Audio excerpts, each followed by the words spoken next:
अस्सलामुअलैकुम। आज हम कुरान के उन आयात पर नजर डालेंगे जो साइंस के साथ मिलती हैं। ये दिखाता है कि इस्लाम और साइंस कभी टकराते नहीं बल्कि एक दूसरे के साथ हैं। कुरान में अल्लाह ताला ने फरमाया, आसमान और जमीन पहले एक ऐसी सब्सटेंस में थे। सूरा अल-अनबिया 21:30। साइंटिस्ट कहते हैं कि यूनिवर्स एक बिग बैंग से बना। कुरान 1400 साल पहले ये बयान कर चुका था। अल्लाह ताला ने इंसान की तख्लीक का जिक्र किया।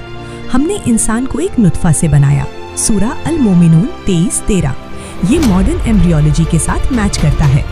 कुरान में फरमाया, और हमने जमीन को पहाड़ों से मजबूत बनाया।